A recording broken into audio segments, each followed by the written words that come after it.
everyone, so in today's video we're going to be playing with the Allure Best in Beauty winners. Oh my gosh, I get excited for September. Every single year Allure magazine release their lineup of the best in beauty. I am always really curious to see who actually won the awards, which products won the awards, and whether or not they actually line up with products that are my favorites. So what we're going to be doing today is I've actually collected a full face of the award winners all the way through from skincare to lipstick. We're going to create a full face look using these, and basically we're going to see whether or not they are actually worth winning the awards. Now I have got a mixture of the high-end award winners, the drugstore award winners, and also the Reader's Choice award winners, and honestly some products that I am very surprised to see in the top lineup. So firstly, let's prep the skin. Now this one here was a big winner. This one is from The Ordinary, and this is their Moisturizing Factors Plus Hyaluronic Acid. As you can see, I've never actually tested this, so I am excited to use it. Now, this one is to be applied after serums are applied for effective surface hydration. Obviously, if you're familiar with The Ordinary, very, very affordable skincare, but very effective skincare. There's always a seal, isn't there? Oh, okay, so it's like a moisturizer. For some reason, I thought it would be like a clear gel. I don't know why I thought that. Oh, okay. It feels very, very lightweight. Doesn't have a scent to it. It's kind of like a lotion that feels sort of similar to a sunscreen, maybe. Oh, that's really smoothing on the skin. The eye cream that came out on top this year is the Ulla Henriksen Banana Bright. This one I understand. I absolutely adore this eye cream. It's really, really hydrating. It instantly brightens the under eyes. It instantly corrects dark circles, but it also, corrects over time. The original Banana Bright is such an OG favorite for me, so I'm like, oh, will I still love the new one? We're gonna find out. So let's apply this. Oh, this little applicator feels so good, honestly. Okay, so it still feels incredibly lightweight. It has absorbed almost instantly. That's one of the best things about this eye cream.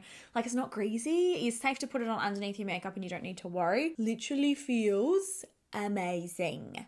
I love it. For brows, the Benefit Gimme Brow Volumizing Pencil. This is another one that I have already tested, but this is a brow pencil that actually thickens and adds volume to the brows. It's really, really cool. And I believe it is the newest release from Benefit. It's just so quick and easy to use. So the primer that won the best primer award for this year is the Smashbox Primerizer Mattifying one. I ordered it, but didn't come in time, so we're just gonna skip primer for today's video. Moving on to foundation though. So two winners really stood out to me. Firstly, the NARS Light Reflecting Foundation. That was the Editor's Choice Award. Now, I'm not the biggest fan of that foundation because I'm an oily skin type, but you guys, the Reader's Choice Award this year, and I'm so glad that she's receiving the love that she deserves. Estee Lauder Double Wear Foundation. This is iconic. This is my favorite foundation, literally, of all time. I have been harping on about this foundation for literally like 10 years now. It is... if you've got oily skin, if you've got textured skin, if you have issues getting your foundation to last all day, issues with transferring, anything like that, this is going to be an absolute godsend to you. Coverage is amazing, and once it's on the skin, it does not come off. It is incredible. It's like paint. I love it. It is just tried and tested, honestly, amazing.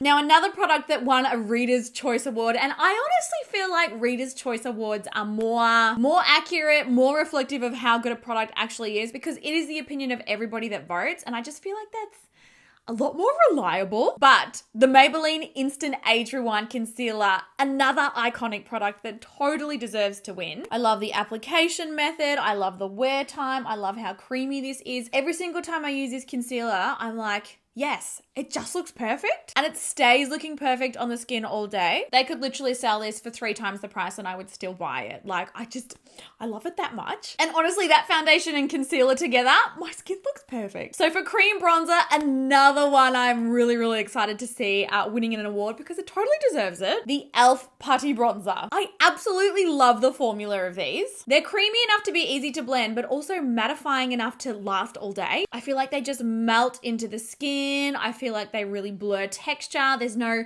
emphasizing of enlarged pores or anything. It is just such a beautiful cream bronzer, and the fact that it is so affordable blows my mind. Definitely one of my favorite formulas. Look how nice that looks on my skin. Oh, I love this. Now the Allure Beauty winner for Best Blush, another one I'm really excited about, the Rare Beauty Liquid Blushes. These are another favorite of mine. I am obsessed. They are so pigmented, so creamy. They last all day and they're really easy to blend. I really feel like cream contours and cream blushes and cream bronzers are really trending at the minute too. Look how easy that was to blend out. She is worthy of an award. And I don't know, I'm having a lot of fun with it too because I feel like now we've got a lot more products to choose from. And the formulas, they've just come a long way. Like cream blushes, cream bronzers for the longest time typically basically meant melt off your face. They also meant emphasizing texture, emphasizing pores, just products that weren't going to last all day. I feel like the formulas now are far more oily skin friendly and it's just really awesome to see. Look how pretty my skin looks. Well done. So far the awards are impressing me. Moving on to powder now, one of the award winners, the Dior Backstage Face and Body Powder. I love this. Now this is technically I would call this more of a tinted finishing powder as opposed to a setting powder. So say for example, if I want to wear this on my skin when I'm not wearing foundation, I still need to set it down with a translucent powder. But this stuff is beautiful. I mean, you can tell. Look at how well used mine is. That is how much I love the formula. It's just so blurring and incredible. This is my go-to product when I want to do like a really natural, no makeup look. And when I want to get out the door fast because it's so quick to apply and it looks so beautiful on the skin. I love this. Now I'm just going to really quickly set through the T-zone because I do need to wear my makeup all day. And like I said, with this powder, I do still need to set. I mean, she's oily. What can I do? It's the life. For highlighter, we've got another Reader's Choice Award. And this is one, I do love the formula of these. I just don't reach for them that often. So the Fenty Beauty Freestyle Highlighter Duo. Now these are awesome because they do come with two different formulas. You've got like a more like super shiny metallic one, and then you've got more of like a satin formula as well. Typically the two colors are lined up, similar undertones. I have so many of these in my collection and I wish I could tell you why I don't reach for them, but I don't know. They are really smooth on the skin, really pretty. I don't really have any issues with them wearing off during the day. Like they are a beautiful formula. It's just, yeah, for some reason I never grabbed them. Moving into eyeshadow now, and honestly, I am surprised. This won an award, truly. The Urban Decay Naked 3 eyeshadow palette. Does this not feel like a throwback to anyone else? When I saw this on the list, I was like, people are still using that eyeshadow palette. Now, I'm going to preface that by saying this is not a bad eyeshadow palette at all. It is a really nice one, but I literally never use this. Like I have had this for the longest time now. And another eyeshadow that won the award, the ColourPop Super Shocks. I love these. These are just such an awesome formula. They come in matte versions, they come in shimmery versions, they come in like glittery metallic versions, and they're just very easy to use. They're kind of like a cream to a powder shadow. I'm sure that you're familiar with these, but honestly, the Naked 3, it threw me. I also kind of find with this palette, when I look at it, it all kind of looks like the one color to me, all the same shade. I don't know, maybe I'm a brat. Okay, but that is a lot more pigmented than I remember it being. Maybe I haven't given this palette the attention that it deserves. I'm just going to create a quick eyeshadow look. And I mean, this is a lot darker than I expected it to be, I'll be honest. This is the shade Nuna. This is like a matte rose taupe, I guess is how I would describe it. Oh, wow. That's nice. So running that same shade through the lower lash line as well. I'm just going to do like a quickie look. We'll do a quickie. These are very easy to blend. Oh, I'm being convinced, guys. Why did I stop using this? Mugshot is like a shimmery sort of taupey bronze kind of a color. I'm going to pack that onto the lid. Oh my gosh. Okay, this really is pretty. It does lend itself mostly to cool tones though. So if you're not a fan of cool tone shadows, you may not love this. You know what else is hilarious? I'm pretty sure Urban Decay Naked 3 eyeshadow tutorial was possibly the first video that I ever uploaded on my YouTube channel. Isn't that crazy? What a full circle moment, because that was like 10 years ago. And look, she's winning awards in 2022. Yeah, you're probably going to see me using this palette a lot more. I stand corrected. This is really nice. One of the eyeliner winners, the Wet n Wild Breakup Proof Eyeliner. I love this. I've spoken about this so many times. This one has a brush tip and it's really easy to draw very precise lines. It also lasts all day, probably why it's breakup proof. I was happy to see this one in there. Definitely well deserved. You know what? I was surprised that the KVD tattoo eyeliner wasn't in there. That's just like, I feel like everybody loves that, but yeah.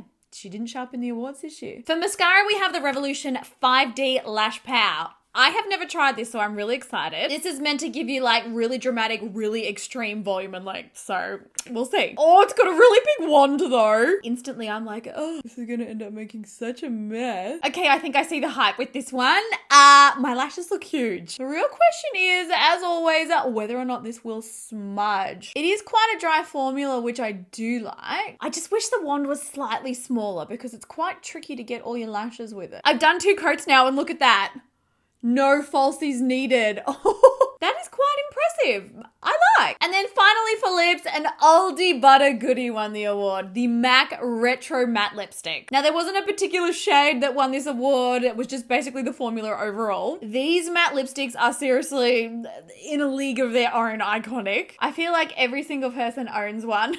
They're really nice and pigmented, but without being too drying on the lips. It's a formula that looks matte but doesn't feel matte. So here is the finished look, guys. The Fenty Gloss Bomb did also win Best Lip Gloss, but I'm kind of living for this all over matte look. Truly surprised at a couple of products here. I will absolutely be continuing to use this. This is like really, really nice lightweight hydration, but it did a great job. You know my thoughts on this one, you know. Probably the biggest shocker for me in this video and kind of going through all of the award winners was the Urban Decay Naked 3. And like, I have truly enjoyed creating a look with this. It was so easy to blend. I'm just like, I literally have not touched this eyeshadow palette in the longest time. Like, if you hadn't have said anything to me, I would have forgotten that it was even there, but I feel like I've rediscovered it and I'm really excited. It was so easy to use, so easy to blend with, and way more pigmented than I actually ever remember. I am definitely going to be using this more. But let me know all of your thoughts down below. Do you agree with the Allure Beauty winners? Do you think that they deserve to be winners? What would you have chosen to be winners? Certainly a lot of these products I maybe wouldn't have picked as my total number 1, but I'm really happy with how everything came out. Like, I feel like my skin looks literally beautiful. Like, as far as the base products, I think that they are all hands down winners, but I would love to know your thoughts on it. So I hope that you guys enjoyed today's video. Give it a thumbs up if you did. I love you all heaps, and I will catch you in my next video.